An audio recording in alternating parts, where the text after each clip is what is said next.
So I want to thank everybody for coming out this afternoon. I think this is going to be a really inspiring and meaningful conversation. It means a lot for me to have all of you here in the audience. My name is Gabriel Mindel. I'm the visiting faculty in the MFA here at MCAD. It's really my honor to be hosting this event and to have an opportunity to moderate the conversation. I want to start off just by acknowledging that we are, most of us in this room, and certainly the school, guests of the Dakota and Ojibwe people whose ancestral lands the school is on. And the topic of this conversation, of course, has deep historical and serious meaning in terms of the legacy of settler colonialism and the impact of the carceral system on Indigenous people. It's worth noting that Native Americans make up approximately 1% of the population of Minnesota, and yet 9% of the prison population in Minnesota is First Nations, Indigenous, Native Americans. So clearly there's an issue there that needs to be thought through and addressed and rectified if we are going to achieve some form of justice and transformation. I hope the work that we're doing here today is in service of that and is in the spirit of trying to support the bringing about of justice for the Native people of this place, their ancestors, and their descendants. I want to say thank you. I want to thank Vice President Raznick in Academic Affairs for supporting this program. I'm very grateful to be able to do programming like this at MCAD. I want to thank Gerald Ronig and Sarah Peterson from the Liberal Arts Department and the MFA program, respectively, for supporting this work. I want to thank Kyle Williams for supporting us with all this media. I'm really grateful for all that you do. Thank you. And I want to acknowledge and thank Catherine Savage, Emily Baxter, and Sam Gould, all of whom made this possible through their relationships. And so I'm just very grateful that you were able to extend that web of relation to include me and now all of us. I also want to thank End Slavery in Minnesota for their support of this program. If you're not familiar, End Slavery in Minnesota is a campaign to abolish the carve-out for slavery in the Minnesota Constitution. It is also moving to reclassify incarcerated workers with all the legal rights and protections that anyone else who is a worker would be entitled to. I want to encourage all of you to visit the campaign's website, follow them on social media, and you can get directly involved. You can do so simply by signing this petition to support the passage of this law. You can also have your group, your business, or your institution, including this one, potentially endorse this bill. And on May 1st, there is going to be a day on the Hill where there'll be teach-ins and a rally and other opportunities to learn more about the campaign and how to move this legislation forward. You are all invited and welcome to attend. It'll be at the Capitol in St. Paul on May 1st. I'm going to welcome our guests. I'm going to read something of their biography all together and all at once. We have three remarkable people here today, and I feel really blessed and honored to have you. Thank you so much.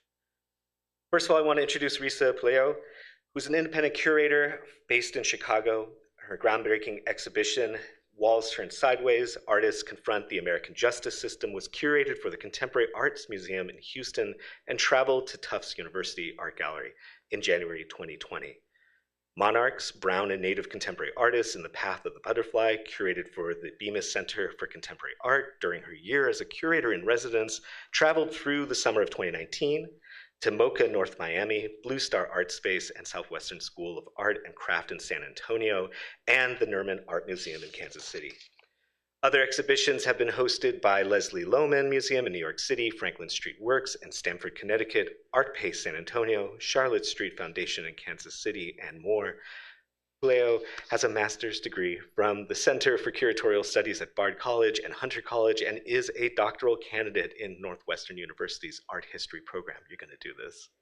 I know it. She has written for Art in America, Art Papers, Art 21, Asia Art Pacific, Hyperallergic, Modern Painters, and other art publications. Please give a round of applause and welcome to Risa.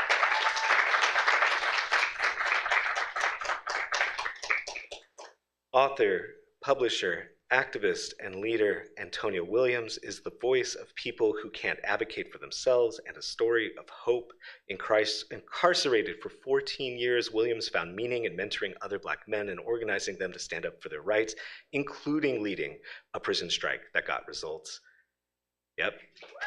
Williams triumphed over his circumstances and now empowers other Black and brown returning citizens to help themselves and others by connecting them to resources and offering personal and leadership development, healing opportunities, and political education to fight for legislation like restoring voting rights. Through T.O.N.E.U.P, Antonia wants to help create a space where people do not have to choose between fighting for their continued liberation and economic viability. He wants to inspire and help people to heal and rebuild their lives. Please welcome Antonia Williams.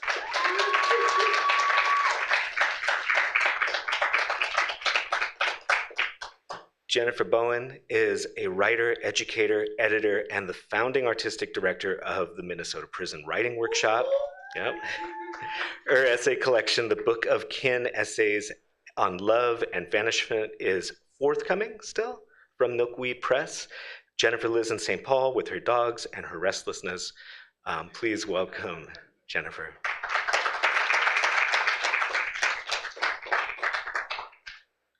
I want to also welcome all of you. I just want to give you a sense of how this will go. Each of our guests is going to present for 10 minutes, give or take, followed by about 10 minutes of group discussion.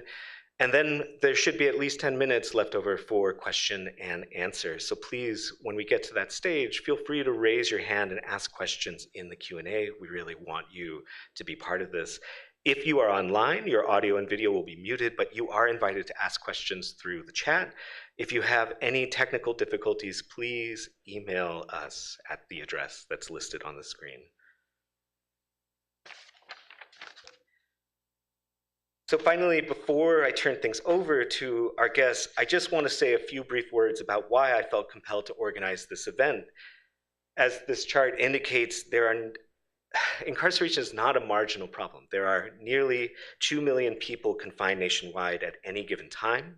Nearly 500,000 people are in jail before having been convicted of a crime.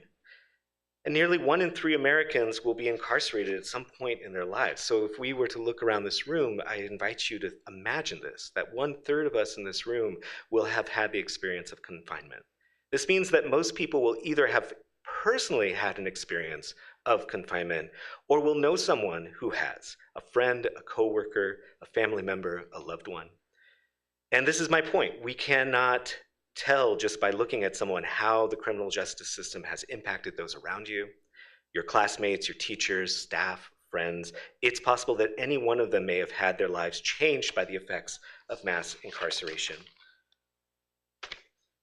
The US locks up more people per capita than nearly any other country, and at a moment when we are perilously close to losing our democracy, we have to recognize that decades of mass incarceration has laid the groundwork for our current crisis, which means that getting out of our crisis is connected to transforming society's relationship to prisons.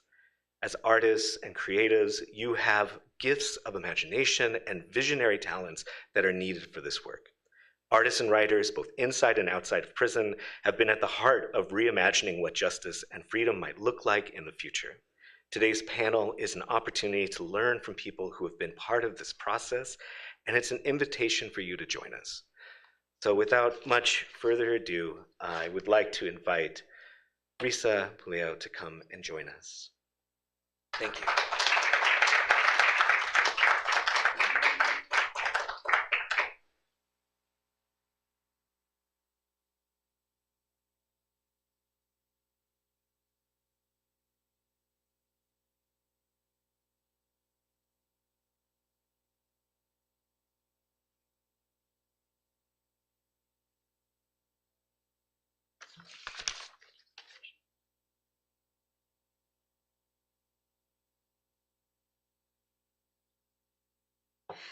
Can everybody hear me?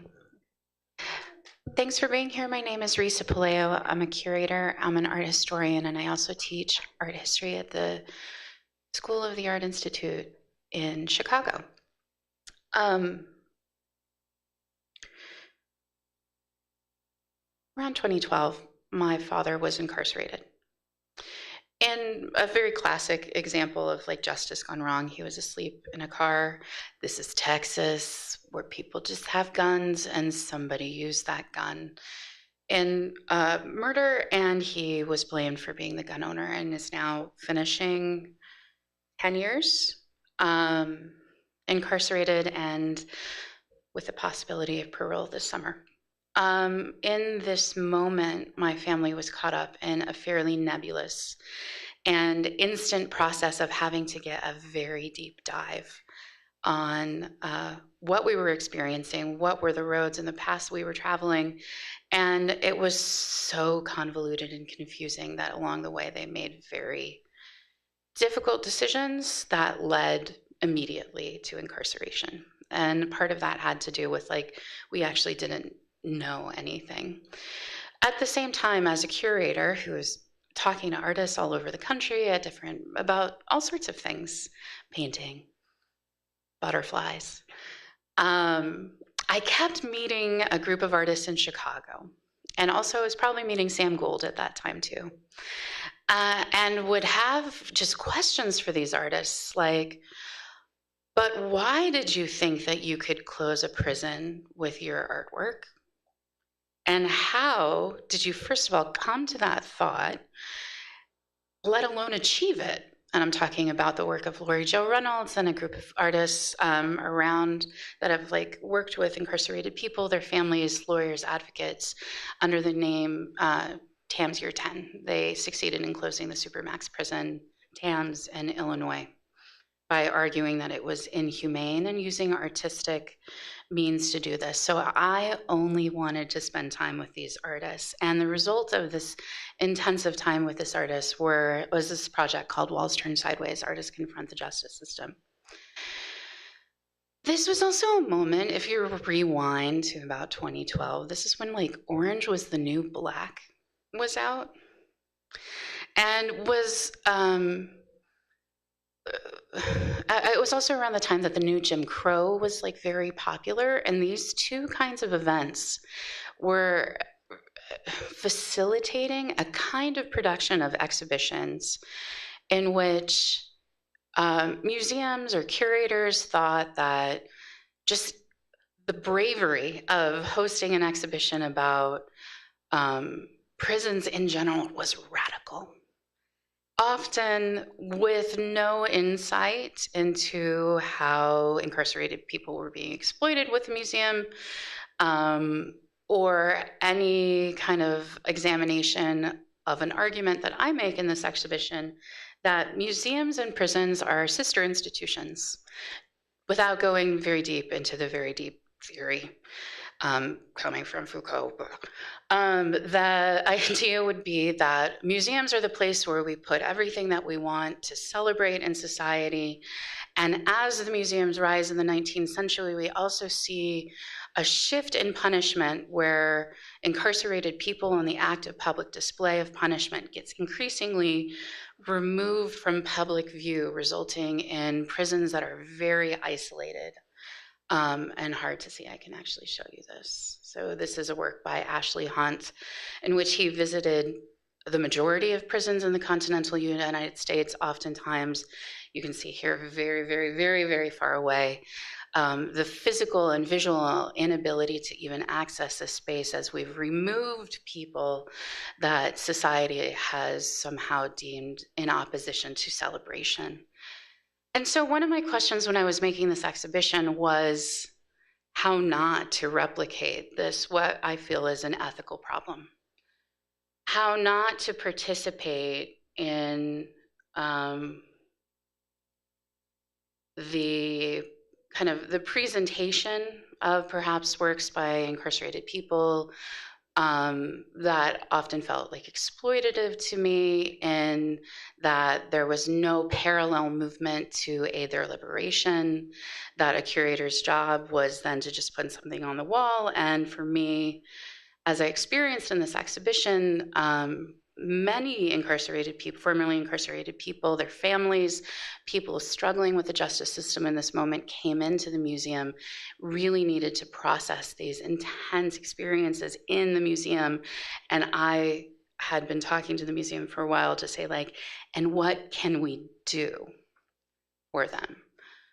So these experiences like helped me shift away from art as a mode of representing to art as a mode of intervening. And so I chose to work with artists who allowed me to see like a couple things. First, what I realized in seeing and talking to artists across the country was that each of these artists who were engaged in art as a mode of acting, of intervening, were pinpointing these strategic kind of cracks in a wall. The exhibition is called Walls Turn Sideways. It's a partial quote from Angela Davis. The full quote is, "Walls turn sideways are bridges." And so what these artists I felt were teaching me, and that I hope to be able to communicate to audiences, where are the strategic pressure points that we can push on? So to kind of like open the crack and then maybe push that wall over and turn it sideways. Talking to artists across the country allowed me to create a map. And so I think about this exhibition as a map, and I often think about what I do as a curator as a kind of like cartography, but also as a choreography. How do invisible and visible structures force us to move in certain ways in public space or institutions, and how can we move our bodies around or over or under differently as we seek out potential of liberations from these systems? So in talking to all of these artists, I was able to draw a map. It's actually 3 maps. If you're aligned with prison work, you might have remembered this moment where we stopped talking about the prison industrial system and we started talking about the problem of mass incarceration. And I felt like something has been lost in there, because for me, when we talk about the prison industrial system, we're talking about the ground. And this is a very art school metaphor. If you paint or draw, you know the idea of a figure and a ground. So the ground itself is the structure that we all navigate, and then the figure is the person navigating through that structure. So in this metaphor, I was able to connect the museum and the prison through their histories as how these 2 institutions were constructed in tandem together as arms of a colonial nation state, and then show how people are moved through that system. So that's the ground of the figure. And the last section is called Bridges, thinking about Angela Davis and those artists who are working across and through these 2 kinds of mappings of the prison industrial system and mass incarceration. So just very quickly, and then I'll pass it on. What I have learned through this process is that all institutions kind of function through the same logic. There's a logic of capture, bringing somebody in, at which point they will be classified, value extracted, and this is where we connect to Gregory's work and ending prison slavery and extracting labor and value out of prisoners' bodies. And then storage, just a place to store people. I'm going to scoot through this to get through to here.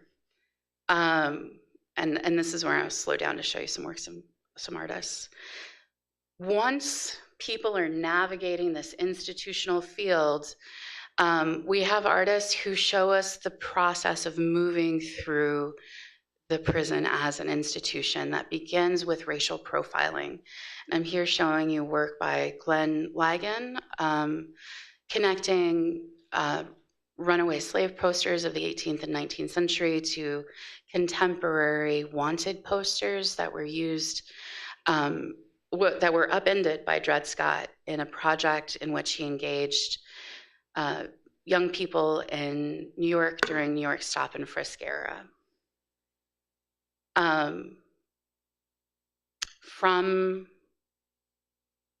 racial profiling or profiling of any sort, there is the moment of arrest, and there are artists who are using performance, drawing, every kind of medium to think about this moment in which a body, a person, is in flux.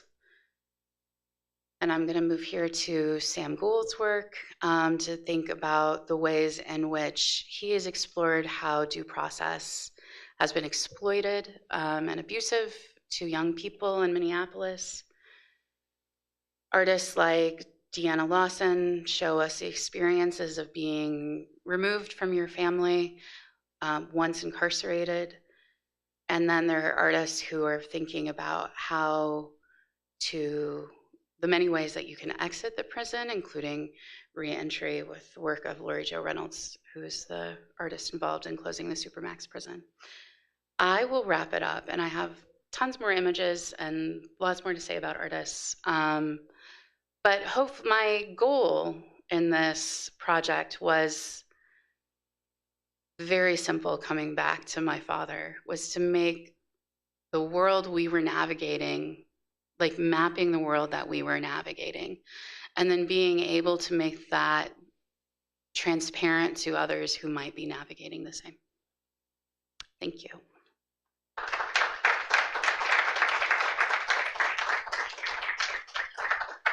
Thank you so much, Risa. Antonio, I'm going to get your slideshow ready.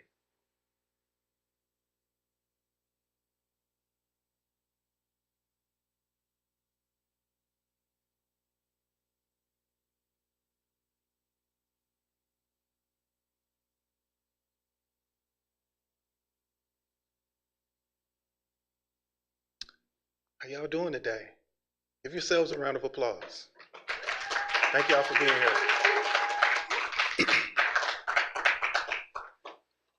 So I hope to give a little bit more humanity to the numbers, to the data, to the research. So when I share my story, that's really what the vein of it is hoping to do, is to let you know that this system is impacting real lives, real human beings. So my name is Antonio, Antonio Williams. I served 14 years in the Department of Corrections, 14 years and 2 weeks. But I was just not impacted when I went to prison. My first interaction with the carceral system started when my mom went to prison, when my dad went to prison, when I went to foster care, when I was transitioning from over 30 different homes, treatment centers, juvenile lockups, shelters. So I say that to say that many of the people that are paying attention to what's going on in the carceral system are not making the connections that it's not just about adults who have caused harm in community. These adults were once children who went through some things, who had some trauma, and their responses to that trauma that wasn't responded to in a non-penal, non-criminal way caused them to do some things. And this does not negate responsibility or accountability, but it also just names that there are other people, other systems, other things that are to blame for the root of the issues with the carceral system. So I also want to let you know that there's power in us being able to articulate our stories, being able to draw from a healed place.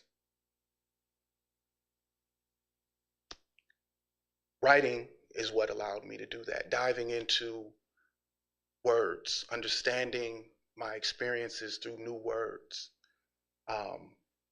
It helped give me a real deep understanding of the chaos. It allowed me to name the pain in a deeper way, and it allowed me to connect with the outside world. It allowed me to be creative.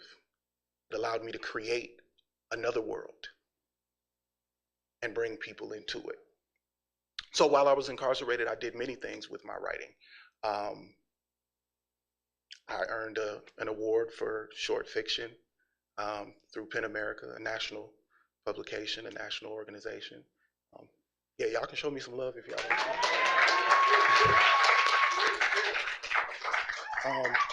want. And please, like, go read it. I don't know if I can click on the links, or if you guys want to take pictures of this stuff, or if we could share the slideshow later with folks. But go read it, because it really doesn't do justice for me to talk about it. It does it more justice for you to see it for yourself and see the range of creativity and growth that's happening, not just with me, but with thousands of men and women that are incarcerated. And then I began to also get recorded, or get published in the Minnesota Spokesman Recorder. This is the oldest Black-owned newspaper in Minnesota. And they showed me so much love. Shout out to Mel Reeves, rest in peace. I actually met Mel Reeves while I was in prison. We started writing, and he gave me my first shot. He said, "I'm going to continue to publish you." And then I journaled.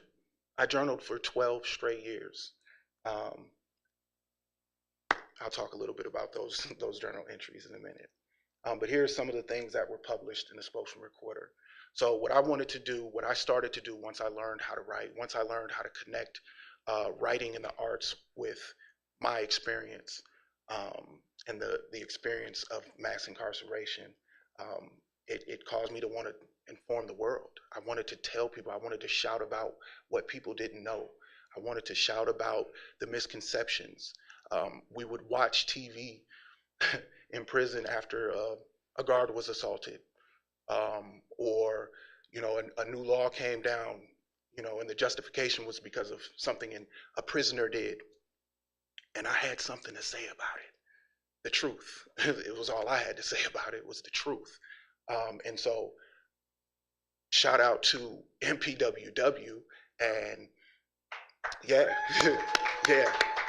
Shout out to MPWW, because I didn't start writing editorials. I didn't have the courage. I didn't have the skill to write editorials until Elizabeth Tannen, one of the instructors.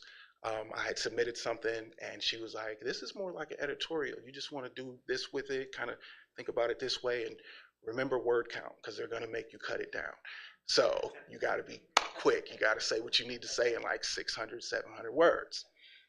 And I just went to the lab and I started doing it, and it happened. So I turned into somewhat of a journalist inside.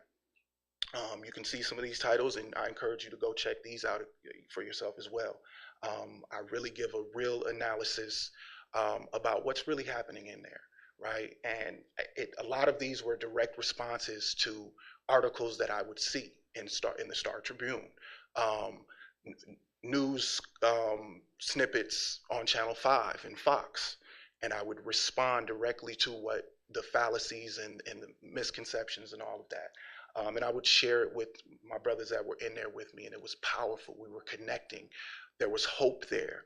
People were saying, wait, we can actually reach outside and have our voice heard. And you would see an explosion of that. I was seeing other guys that were in there in other facilities getting published too. So we were able to start taking control somewhat of our own narrative. Journal entries.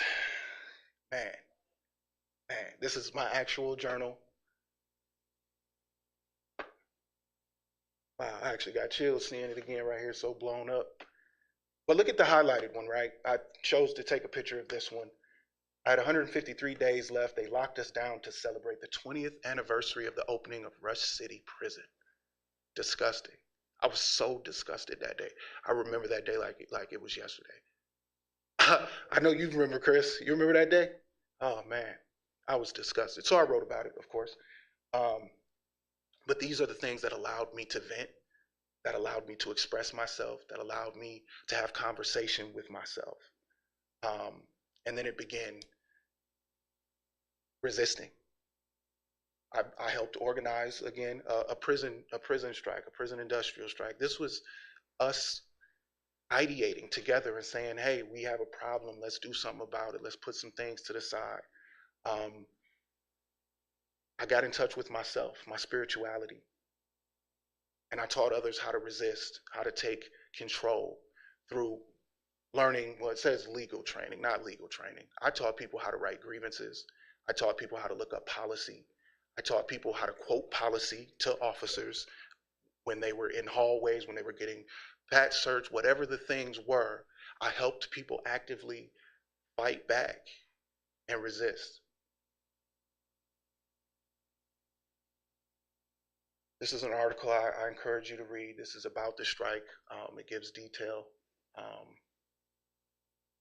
And then shout out to IWOC. David was out there in the front. David in the back. Shout out to David. I was just talking about, first time I met David. It's about 9 years ago now. And this is one of the most powerful things that writing allowed us to do in there, is to connect with the outside world and get some help. So the strike, yeah, we put it together. We did the hard work, but seeing that we had outside eyes and ears and comrades that were really paying attention, that were really willing to come up and be outside of the prison and beat down the commissioner's door with complaints and load his voice message up with, concerns about their people that were on the inside. That gave me the courage to keep fighting. And it all started with writing. I wrote a letter. I got connected. I wrote an article that got the attention of someone. Writing saved me. And it also helped me create an apparatus that is saving others, that's uplifting others, empowering others. Thank you.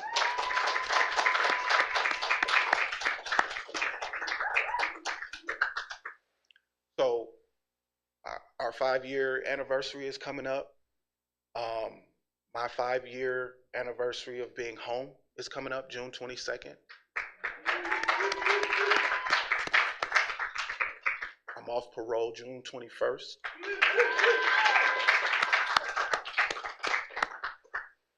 But my biggest accomplishment is really the birth of T.O.N.E.U.P and sustaining T.O.N.E.U.P.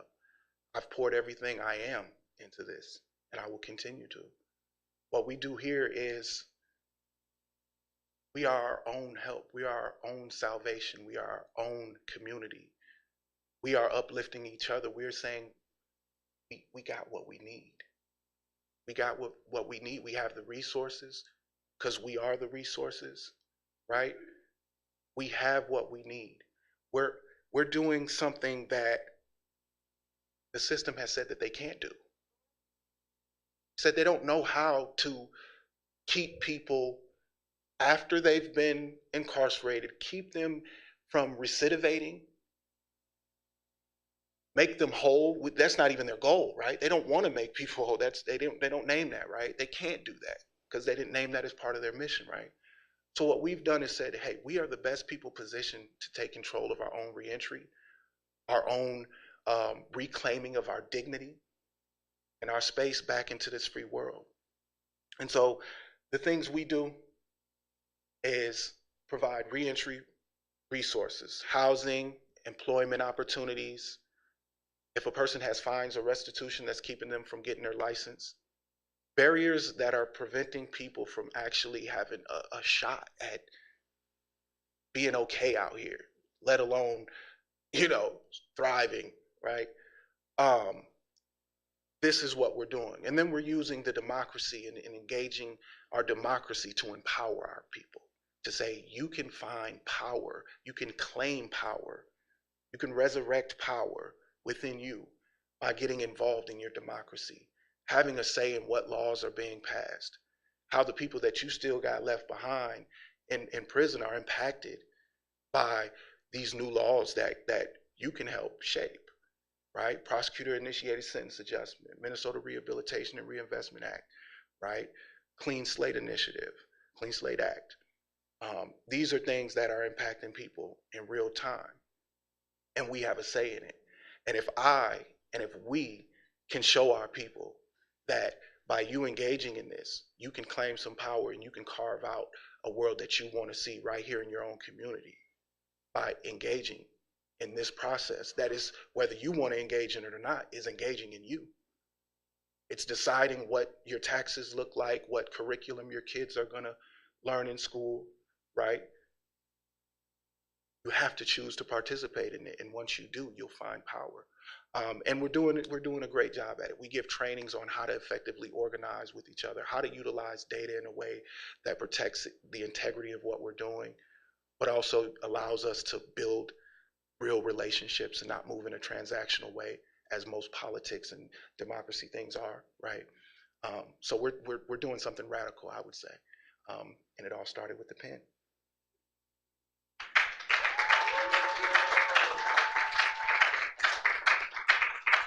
And I'll just, I don't know if I can play this video.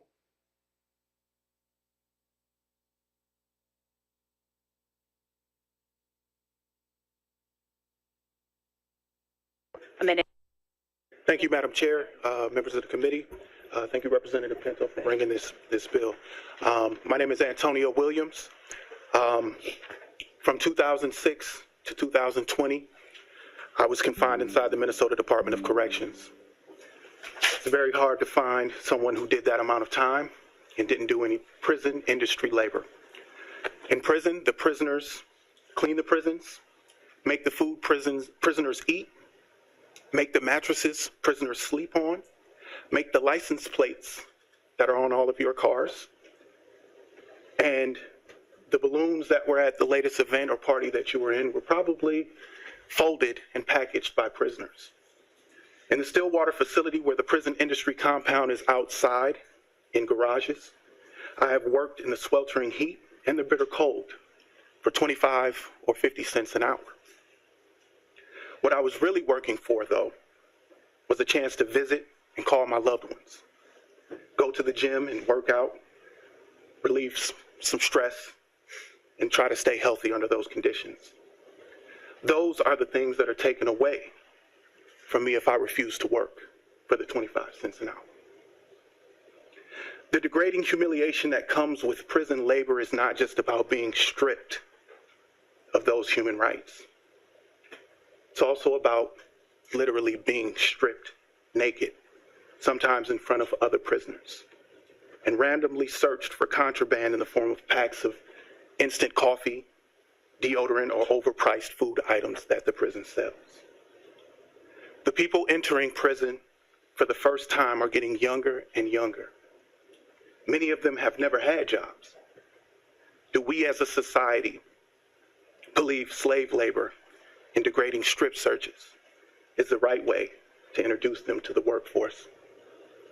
Slavery, regardless of a criminal conviction, has no place in a country that claims to be the greatest on the planet, or in a state that touts itself as the nice state. I urge the committee to support HF 93, and I support HF 93 unequivocally. Thank you. Thank you, Mr.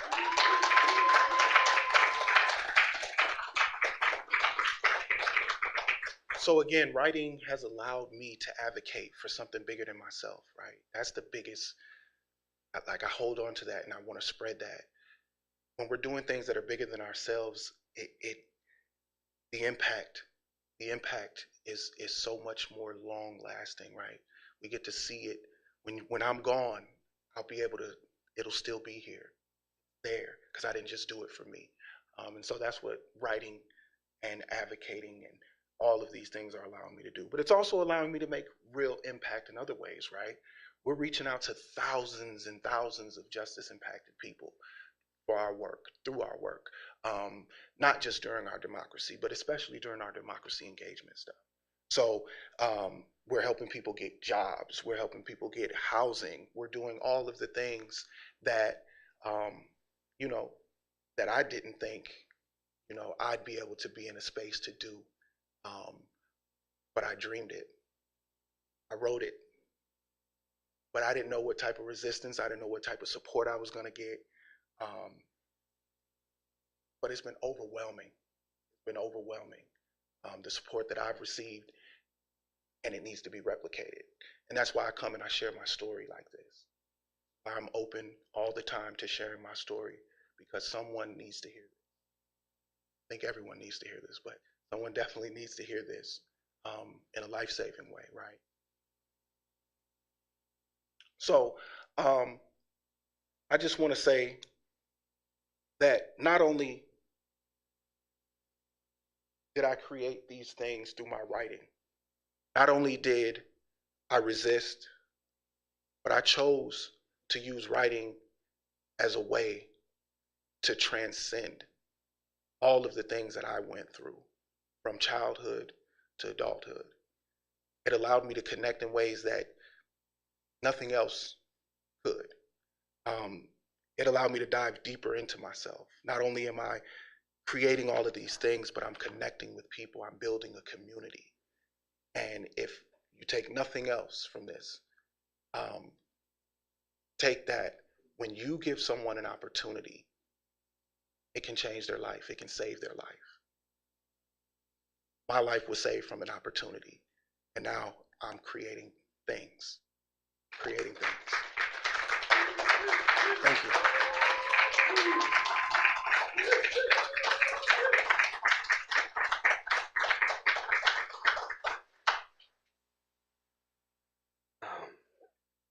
say thank you so much for joining us, Antonio, and sharing your story. It's deeply inspiring. I would like to invite Jennifer to come and share a bit about her work.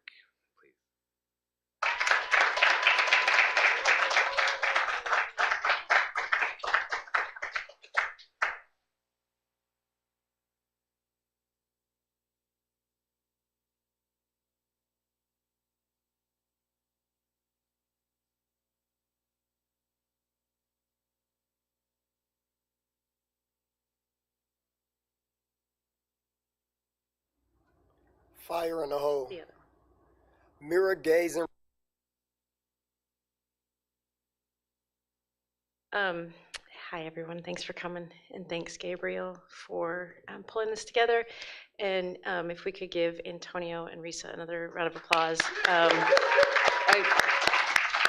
A really, really good day in my life is hearing Antonio speak, and a really difficult day is following Antonio after he speaks, which is to say I really don't have that much to add. I can't add to any of the poetry or urgency about the work that we do any better than he has, other than to say I don't think he showed his book off enough, as much as he could have. It's called Dreamweaver, and can you get it on Amazon? Can you get it on book? Dreamweaver website? Yep. Yes. Okay. And then there are some other books here that I'll share with you after or during the panel if people want. The really wonderful thing that Antonio exhibits that I get to experience all the time is sort of the way that art and urgency and activism automatically sometimes combine in these spaces. And so when I walked into prison 14 years ago, very starry-eyed and excited to talk about writing and craft and those sorts of things, I realized that there were already activists there. There were already writers there. Chris Cabrera is one of them. He's in the audience. He was writing and organizing with Zeke Caligiuri. They were already there being activists. They were already there being writers. They've been kind enough to let us organize alongside them. And so we are a writing community that exists outside, inside, and sometimes in between. It's a really thriving community. But the other thing that this community has taught me, and I think that Antonio is teaching all of us now, that Chris is teaching us and will continue to teach us, is maybe sometimes the limits of art, which is a little painful to acknowledge. But I'll give one quick example, and then I'll let the artists speak for themselves. I worked with a gentleman in 2011, who was a wonderful essayist and came home, I would say, in maybe 2015, and found us in a writing group on the outside. And his writing was as good as ever, maybe even more intense, because he was seeing things he hadn't seen for over a decade and finding sensory details that were brand new to him. It was all very thrilling. And afterwards, I asked him how he was doing, and he said, I am sleeping in houses that are under construction. A buddy of his who had also been in was just sharing with him the addresses of homes that were in the process of being built. He was unhoused, and that's how he would crash in that house until the next one. And he'd been really involved in it was called at the time the IFI community, and he had a mentor there. And I asked if his mentor had been able to help him out, and he said he gave him a scripture. And we went through this long list of people who had been able to help. And the long and short story is that no one really did. He continued to sleep in houses that were under construction, which made suddenly the poems that I had brought so very excited to share with him that day feel pretty inadequate, to be really honest. And there's this Gandhi quote that I heard afterwards, I think pulling from memory, which is foggy, but something to the effect that there are people in the world so hungry that God cannot appear to them except in the form of bread. And so that's something that I think I'm noticing constantly through the work that we do. And the reason I admire Antonio and T.O.N.E.U.P so much, because he balances making gorgeous art and beautiful stories and imagining new futures, and also does that shit on the ground every single day in the work that he does. And he also helps other people do it. And so much so, you're gonna see so many of the other writers that we work with do the same thing. And their books are here, y'all. They're doing it, in word and in deed. And so that's just my great joy and honor to get to see that happening. And I'm gonna let them, if I push the right button, I'm gonna let them speak for themselves. Fire in the hole. We'll just do Bino first. Mirror gazing, reflective scab of a man. Cliff diving, Tweety bird burying, 2-bit rascal. Pac-Man. Fire in the hole. Oh, sorry. See, this is why I said Mirror gazing, reflective scab of a man. Cliff diving, Tweety bird burying, 2-bit rascal. Pack mentality, tree climbing scoundrel in a brothel. King of the mountain, founder of the youth search and parable of a person. Who are you to be critical of our mental hospital when we created it? Come on, reach into this hole. Save me from your G.I. Joe's hostile takeover of Barbie and Ken's dollhouse, from being a snake oil peddling door salesman with nothing to offer, 4 jokers in a deck of cards, conniving con man, from that strychnine snorting, whip cracking, world crushing, hush money pushing, prostitute wrangling, nightmare monster creeping orange face. Save me, back flipping domestic terrorist, soon to be dinosaur in the Apple store, you high speed driving bad babysitter with a fifth of liquor, risk taking conservative anomaly of a role model, 2-gun toting deep thinker. Reach into this hole and try and pull me out. Save me from flesh cracking miniature warheads, from the savory taste of illegal success in the phrase he's better off dead, from the rain-filled days, racism maze, from the downswing of a cynic's verbal sickle and being euthanized with euphemisms. Save me like you save fine memories, you mirror gazing conceited, vanity indoors, mohawk wearing duplicitous thing. Unlearn my skewed facts and what I think a breaking point is. Uncapture my mind from the fake sound of freedom ringing. Unravel my thread from the line of our misguided free will. Save me, death-defying couch potato, flapping fish in a frying pan, you ice cube in Arizona heat with the hope of a burning phoenix, evaporate into nothing, heartbeat of a tortoise, pace of a sloth. You're not ready to save me from the fate of an empty funeral and a dry eulogy. You unreligious man of the cloth, street priest with a faulty flock, Bible reading heathen, calorie counting gluttonous, sin committing hog in a trough, street heretic. Reach into this hole and try and pull me out from being a love paraplegic, from being emotionally crippled, from being a bastard child of distorted lust, from biological clicks ticking in reverse and Hallmark card confessions. Save me. Wanna be Casanova, wanna be outlaw, wanna be musician. You reflecting miscreant in a mirror, gremlin with a grenade, living in harmonious madness like Tupac and Sebastian Bach riding in a Maybach. Save me from a dream deferred in the hues of discrimination and the labels of the nation of incarceration. I'm not your inmate, I'm not your offender, I'm not your client, I'm not your patient, I'm not your reflection, I am your reflection. Now reach into this hole, come on, save me from dilapidated houses, crumbled relationships, smiles filled with potholes, darkened streets of disappearing adolescence, from ignorance is bliss, in the voice of my head, from my ego's power trip. Save me, I dare you, wrench down into this hole and try and pull me out.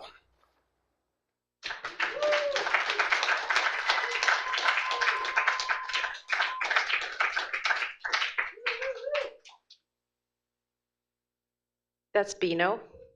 Yep, he is amazing. The photos and videos you're seeing are thanks to Emily Baxter in the Scene Project, and then Bino will now tell you a little bit about why he thinks writing in prison is important, and so will a few other folks, and that's all you have to hear from me.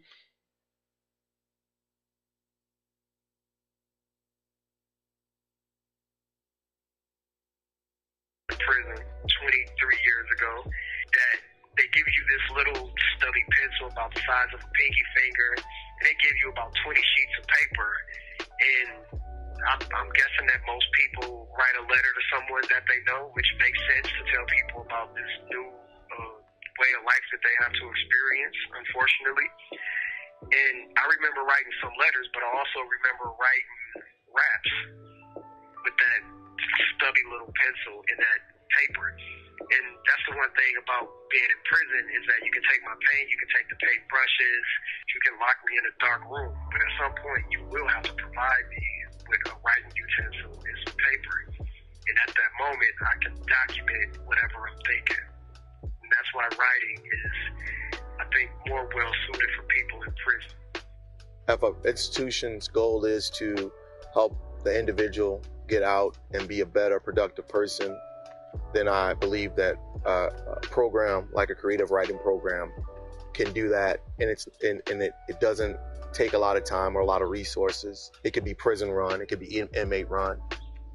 It was a huge part of the things that I seen continue to help shift and change people's perception on how they seen themselves, how they seen their connection to community, and their role in community through writing. So it meant a lot. It meant everything. It's like a transcender. Writing is useful because it transcends prison, and in prison you kind of have this feeling that you're never going to see this again. It becomes this alternate reality that you like slightly remember, but it's not real to you.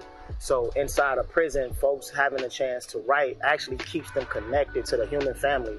It keeps them connected to their own feelings, to the importance of processing their feelings and being able to take snapshots of memories that they had, both good and bad, and make sense of them, some of that trauma, to be able to like highlight them and to look at them now and to make sense of them. I believe truly in the empowerment of the individuals in these places, and part of empowering them is by strengthening aspects of their lives that make them more capable. And one of those things is in the development of language.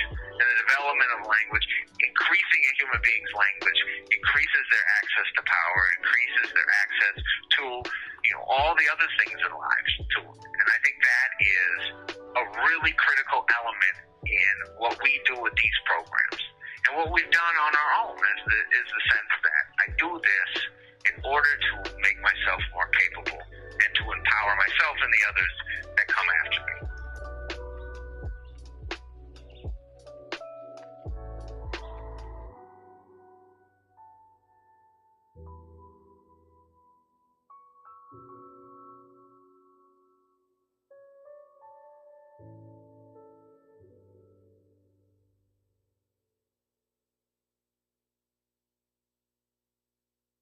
Thank you so much. I really appreciate everything you shared, Jennifer.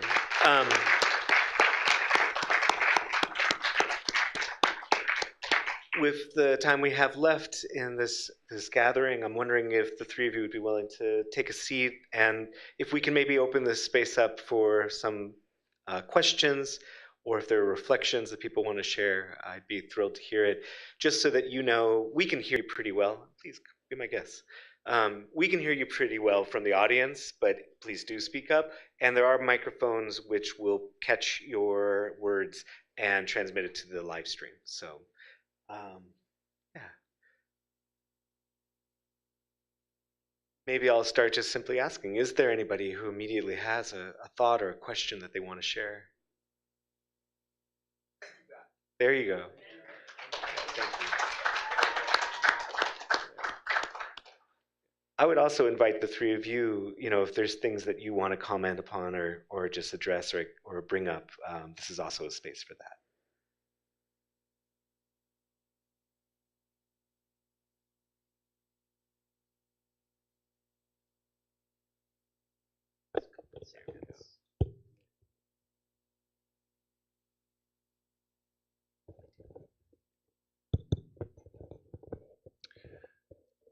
I guess something I could offer.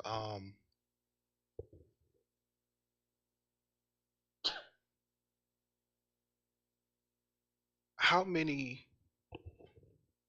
of you know what it's like inside? Like what prisons look like? Has anybody here like been inside a prison? Okay. And for those of you who have not been in, I'd like you to think about some things like that you have questions about. After listening to us, before you even heard us, what were some of the things that you thought prison was or is? Visually, programmatically, like what programs, what is day-to-day social life, and what does the schedule look like inside of it? Think about those things. And I encourage you to also maybe ask me about them while I'm here, if you have any of those questions, right? And if you know somebody in your network, have a conversation about those things. And I bring that up because the sensory things in prison have such a profound impact. If there was nothing else going on, just the sensory stuff alone is traumatic, right? So like I think my job now, part of my job is to kind of help people who have no understanding of what prison is. I need to help y'all understand this, so that you can really understand that it's not just a bunch of people complaining about receiving some type of punishment for something we did and we sorry because it's just, no. You need to understand that there is psychological warfare happening, right? Psychological torture happening inside a prison, just from the environment alone, without any programming, right? And be curious about it. Ask questions. And I think the worst thing that we can do is be indifferent about it and not like shy away from even wanting to pierce inside of it because it might be too ugly. It might have us thinking some way about our, complicity in maybe some of it. But yeah, that's what I wanted to offer. Sorry, I get deep like that. It's me.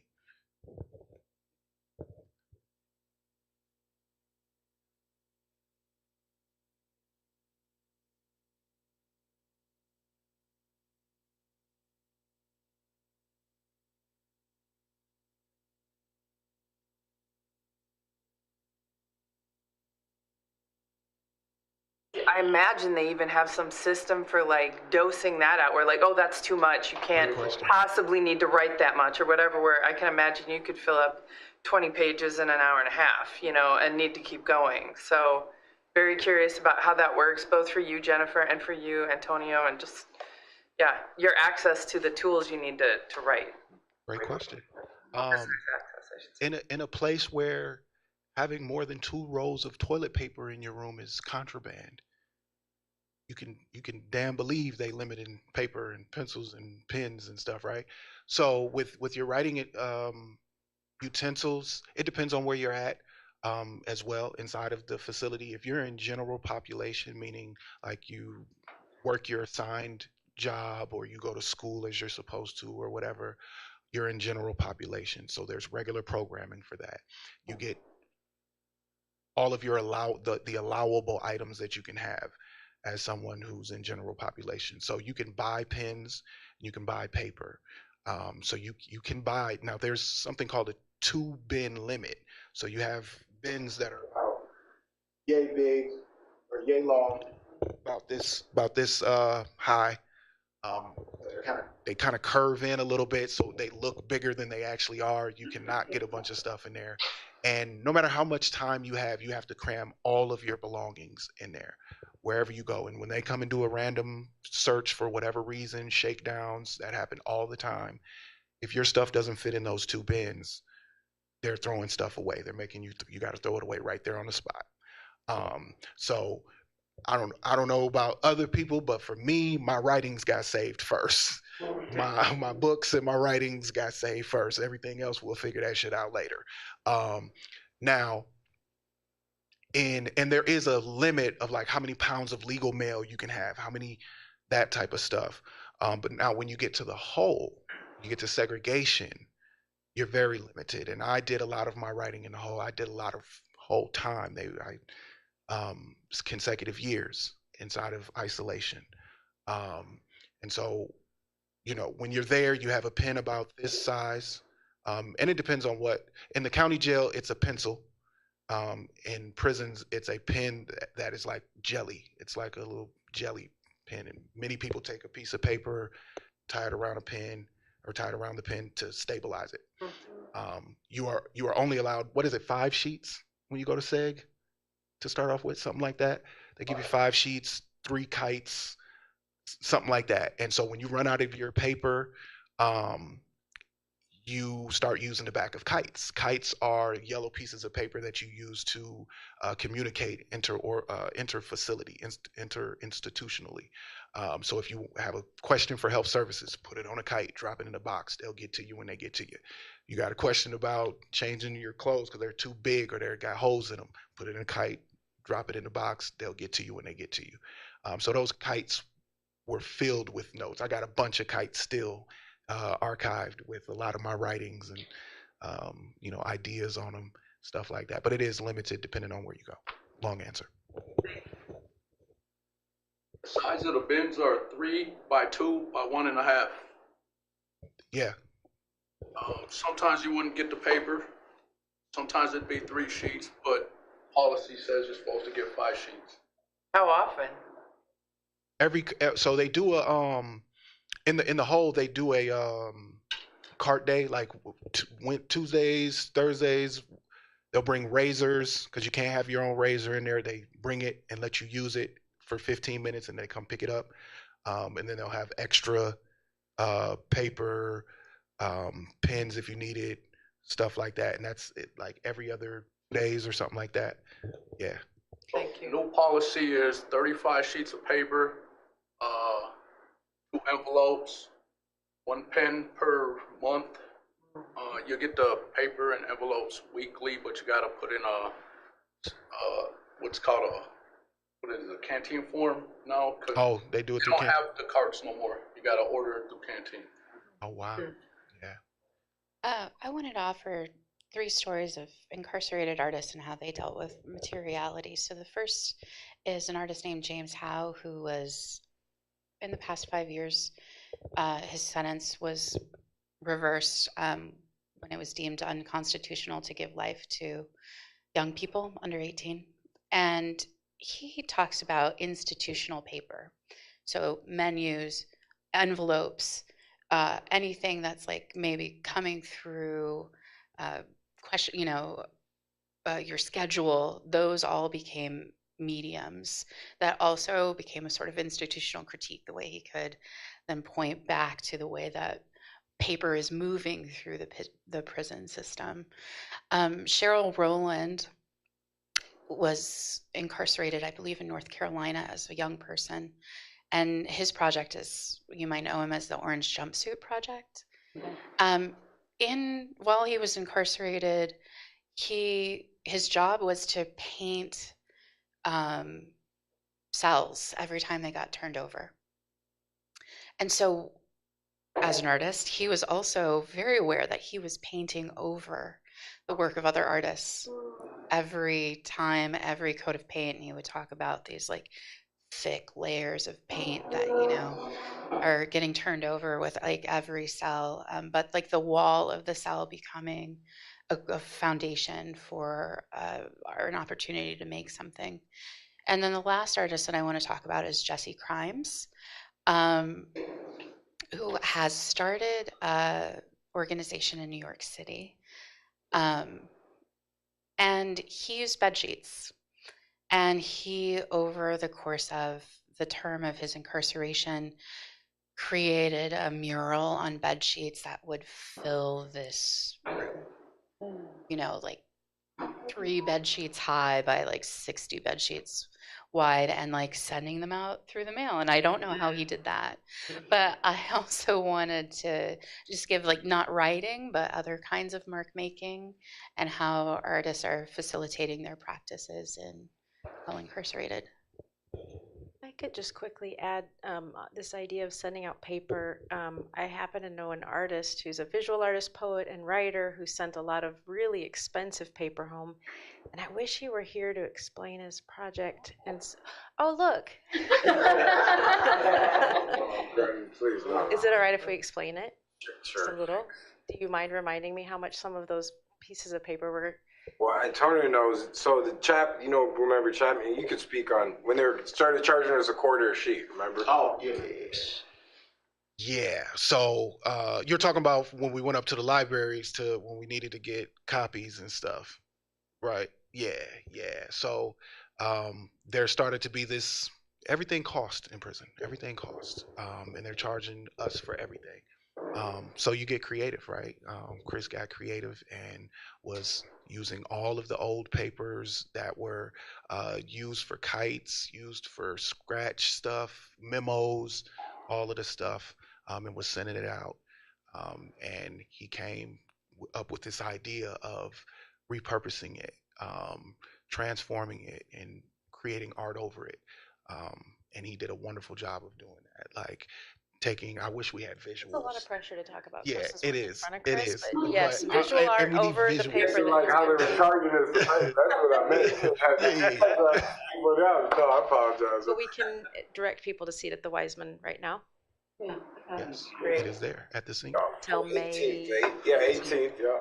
And it's portraiture on top of paper that has been What's the correct verb for that? Pulped? Reconstituted? Recycled? Yeah, shredded. So it's just. So Antonio was talking about like, so there was an era where they started trying. Remember, we used to get 50 sheets at the law, and you remember this too. We used to get, you could print out 50 sheets if you were in one of the programs. That was the rule, and then it changed because Chapman was sick of printing out all of our writings and all that shit like each week. So they only allowed us to have 10, and then after 10, you had to pay a quarter per sheet. And when you're working for 50 cents an hour, so. You know, most of us had money, so as a defiant, I just was like, oh yeah, it's no problem. And every week I was spending 50, and then I sent all of that shit home. Like, so like we had to pay that. Yeah, please, I don't. Some of what got sent home became Chris's book, the arcade. So just the idea, yeah, the overflow of the paper, but then also like, you know, it's as a marker of, like you said, like in what we're doing now, turning our past into future now because we've healed ourselves, you know, we figured it out. We figured out how to do the thing that they got paid for and that they put their kids through college for and all that. Like we were the ones that really figured it out, and Jen discovered that and said, hey, let us help you. So like people like Jen, Emily, like this is a manifestation of that, right? So we're, you know, grateful and then all spokes of it. Like Rizzo's an artist, we're all artists, and Antonio's dope poet, and he's gonna pull his paper. He's in on the project as well, so he's gonna bring his old paperwork. And it's not only just about, you know, prison. It's about how paper consumes us too. You know, like divorce, immigration, like there's so many like or death or like, you know, you go through something. How do you recycle that, or how do you reclaim some narratives that you're having a problem with? So a lot of it is just, you know, around a somatic practice of. How do you use art as therapy, you know, in places that, you know, and then now how do you talk about it and articulate it? So kudos to AZ. So you guys are definitely in on that project. Shout out to Chris. That,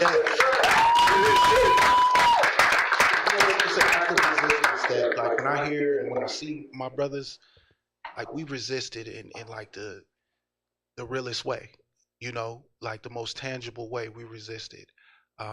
Because we got something to show for it, we got something to offer, and like he's offering beauty, healing to this world after all of the ugly, nasty things he had to go through. Right? That's that radical resistance right there. Sam had a question. Let Matthew go first. Okay, and I just want to quickly say I am tracking the chat. I want to give a shout out to Michelle Livingston for blowing up the chat. And, Michelle. Yeah, and I will ask your question too in a moment, Micah. Matthew, what was on your mind? And I saw you as well. It came to me strongly as Chris was speaking, and as I was hearing the energy that comes from this whole history and this whole embodied experience of having to survive and to then bring all of what you have back into the world and bring it back into the place that you've gotten out of. And a couple things occurred to me. The fundamental violence is trying to divide communities. It's the people get stuck in there and cut off, and that cuts off everyone else. And this inside-outside dynamic becomes so crucial of how do people move into it and how does word come out. That Bridges' quote from Angela Davis comes out of her time in prison, and recognizing she ended up writing a book with a friend from outside who came in, Bettina Aptheker. They worked for 2 years on a book called If They Come in the Morning. And that basic move of let's not allow the wall to stop this transit, I feel it carried with you. I can feel it in my own self. And I wanted to connect that to migrant-immigrant issues, that the same construction of a carceral system is being imposed through the question of alien and native, through crossing borders. And the kinds of experiences and tools that you've developed are so important for populations of migrant and immigrant populations. So as we bring this back out and sharing it, I want to include that as a overtly named group that shares the same condition. I want to share a question from the chat. Micah Brecky, who's a student here at MCAD, says, I'm curious how the way in which prisoners navigate their environment is impacted by how they are forced to create/maintain so much of that environment through prison labor, such as things like making food. And yeah, I don't know if you want to speak on any of that. Well, I think I can't speak for everyone. You know, I can only speak for my experience with that. And you have to reshape things in your head to survive. There's resisting, and then there's like practical, like I gotta survive. I'm trying to make it home. You know, so the level of resisting that I did when I said I'm not gonna work, or you know, I'm gonna actually actively go after corrupt guards the legal way, you know, grievancing, all of that stuff, and I started getting real threats, real retaliation. I didn't expect everyone to do that. I didn't expect everyone to say I'm okay with like the danger that comes with that, you know. And because again, like the question that you're asking, it may seem kind of innocuous or like, oh, that's a lightweight, but it's actually a serious thing to decide, no, I'm not going to work. If you say I'm not going to your prison slave job, there's real consequences. There's further trauma that you're going to subject yourself to. So it's a real serious decision you're making. And there's always ups and downs. There's ebbs and flows of like the energy, and when it rises, when certain prisons are like, yeah, we've had enough, there's going to be some resistance in the form of we're not going to work. That happens, you know, a lot. But from what I witnessed, majority of the populations just want to do their time, and doing their time is complying, even with the things that they don't want to comply with. But there's if I don't do this, I don't get my visits. If I don't do this, I have to go to the hole. I have to get strip searched every time, right? If I don't do this, there's this. So it's yeah, we know we're feeding the system as we're complying, but it's like pick your battle. Which thing you ready to die over? Which thing you ready to get tortured over? Right? So I would like to direct Mike to look at the work at an artist named Cameron Rowland, whose whole project is about how the prison reproduces itself by assigning the production of, or like labor to produce court benches, uniforms. My father makes uniforms in a garment factory. How it's like this sort of like internal system that like reproduces itself. And that's like an idea that's very much at the core of its work. But I also want to just like notice and acknowledge what Antonio was just saying about like the lived experience, the urgency of like needing to get through the next day.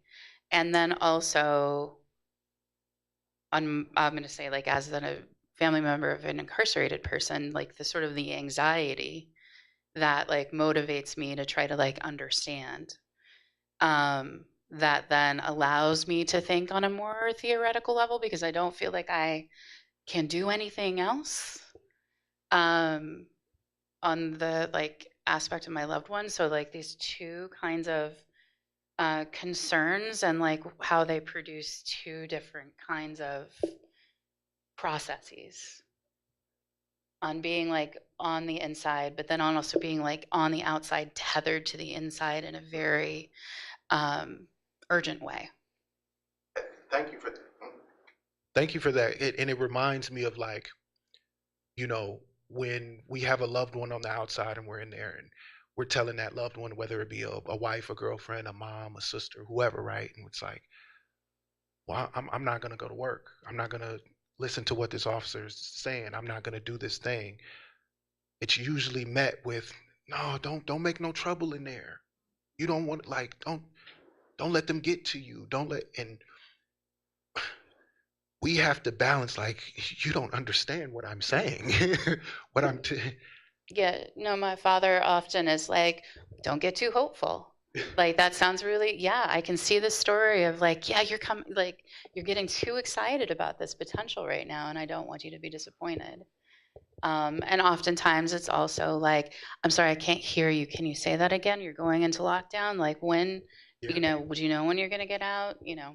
Absolutely. I want to take a moment to encourage folks on this theme as you're leaving to visit David's table representing IWOC and the End Slavery campaign. I mean, this is a way that we folks who are outside can very materially support folks on the inside to transform their labor conditions and their living conditions. I think, I don't feel a lot of desire to end this conversation, but I do want to acknowledge that many folks have given some time over. I saw that you had a question earlier, and so I want to honor that and invite you to ask maybe the last question for now. Yeah, I just wanted to jump off of what you were talking about, Antonio, and you as well. Like, I heard you use a lot of language, like when you're inside and you're making those decisions about whether to do the labor or not, there are consequences, and so you have to pick your battles, and it feels like feeding the system. I feel called to ask you, like, I think consumers on the outside feed the system far more than you on the inside do, and the battles that you're picking are very different from what we're picking. So I feel curious, maybe this is a question for all three of you, but is there a call to consumers on the outside regarding how we interact with the products that are touched directly or indirectly by prison labor? Are there things we can do to either remove ourselves from that system or support y'all inside?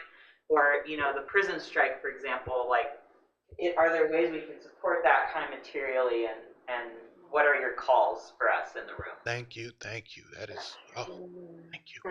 Like, we planted you in here. I swear I don't know them. No. Yes.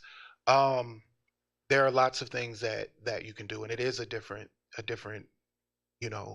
battle, a different thing, like as you named. First and foremost, when we say we're not going to do something, the first thing that is going to happen is we're going to go to the hole. And what that means is we are stripped of all of our property. What that means is we may not have any money because we've been resisting in that way for so long, right? So if you can get on somebody's JPay who you know is resisting and you can send them some money or fundraise for them, right? If you can be that person who also gets together and says, hey, we're going to do a call blast. We're going to call this person's case manager. We're going to call these people's case manager and annoy the fuck out of them until we get answers on why they're still in the hole for no reason, why they're not allowed to whatever, and these are the ways that inspires it. Sometimes it doesn't do much, but it does much for the person who you're doing it for. Because I had these things done for me, right? I had somebody put some money on my books as I was resisting. I had somebody call up to my case manager. Shout out to Natalie Goodwin, my best friend. Like, she bugged the shit out of these people, and they got me up out of the hole. Because she rallied 50 to 100 other people to do the same thing, right? So those are real ways that you can get involved. As far as resisting and not being complicit to feeding this system, get involved, get educated about what programs, what corporations, what businesses are exploiting prison labor, right? Figure that out. There's a lot of, we make chairs in prison, we make the mattresses, we make the license plates that are on cars. Let's get some paralegals, let's get some interns, let's get some folks who are like, look, I got a bunch of time on my hand, who's got a strategy to assist and support people on the inside, right? A lot of it is just being in space with the people that are doing the thing out here. And if you're around, that's when the opportunity presents itself, right? So come around, get to know people, and you'll learn about so many different opportunities that you can engage, support, resist, all of it. I want to pick up on that last line. And I'm talking to the art students in the room because we're in an art school. And I think that we have inherited this idea of like this artist as a single person with your vision and manifesting that out into the world. But I think that when we're talking about this kind of work and engaging in systems where there's people's lives are on the line, life and death, like all of the urgency that we're talking about. We can't think about being an artist in like the traditional way. This is work that like really involves being in community, being in relationships, working together as a network, mobilizing, like having a strategy. And I do think that to like kind of bring in the ideas of some like amazing Black feminist thinkers, like it's also not only about the closing of the prison, it's also about the imagining of what's next. And what's next and how to build that and how to transition into the next. And that is also something that we are not able to do alone, because otherwise then we're just like manufacturing the same sort of systems that have led to the consolidation of power over like one in charge. And this is an opportunity, this kind of work I think is really an opportunity to build new social systems and to live these politics and to move through them. And making sure that, like, for the artists, for sure, like narrative, we are in a narrative war. Narrative is shaping policy. Narrative is as the culture of prisons the way it is. So anytime you can amplify our narratives, right? The experiences and of impacted folks, the books, buy the books, right? And take the opportunity when you have the opportunity to speak on this thing. You can now say, hey, I actually, have met a justice impacted person and heard their story. It's not like that, right? Make sure you take that opportunity to do that, because narrative is everything. I'd like to piggyback on what you said about call blasts. You can go up the line a little bit more than just the caseworkers. You can contact the central office, the commissioner, even a little bit above that, what David's doing, take it to litigation and whatnot. You can go up the line, and the louder you are, the higher you climb, the more impact you have on the ground at some point. I guess I just want to leave a space for Jennifer, if there's anything you want to add to this, or in conclusion share about how people can either connect with the project that you work on or the books that you're supporting. I mean, when we started, there were no writers home. They were all inside. Now they're home, and it's my great joy to talk to them. They're here, they're out, not all of them, but quite a few, and their work is out, and their work answers a lot of these questions that maybe you haven't even had yet. And so, I don't know the most succinct way to do this. Certainly we can put up a list of books and publications on our website, but man, there's some good ones here, and they'll tell you a lot about the intersection of the carceral apparatus and art makers within it, art makers because of it, and they can do that work a million times better than I can, and like Antonio alluded to, they're not a monolith, and so they have a different take, each and every one of them, and a different language and a different syntax, different genres. So there's a whole multitude of art out here, and artists in the Twin Cities who thankfully aren't going anywhere yet. I mean, they try to take off for like vacations to Houston here and then, or like Florida, wherever y'all go, I don't know, but then they keep coming back. So they're here in this community, and they're not hard to find. The Reentry Lab is doing some cool work with justice and systems impacted artists. The third Monday of every, the first Monday of every third month or so. If you want to meet some artists who have been impacted by the system, you can often find them at Moon Palace. And so, that's what I would say. It's my great fortune to be the hype woman for the artists who are actually in the community with us and for their work. So thanks for asking. Yeah, thank you. And I'd be remiss if I didn't say that Michelle Livingston has offered a lot of encouragement and support for all of us here. Thank you, Michelle. And Michelle encourages you to go to see the exhibition Scene, which is at the Weissman. If I'm not mistaken, Antonio, you have work in that exhibition. It's free. Please go and experience that really wonderful project. I'm like, I don't want anyone to leave. Like, I'm just so like, I'm like this. I just want to be with y'all forever, and like, I feel so inspired. But I'll just say thank you, everybody, for committing your afternoon to these very amazing folks and to this event. Thank you to Risa, Puleo, to Antonio Williams, and Jennifer Bowen. Please give a round. Yeah.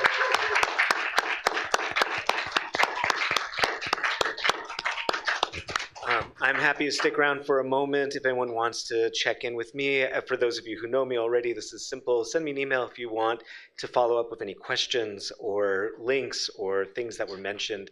Thank you all for being here and supporting this event. It's lovely to see you.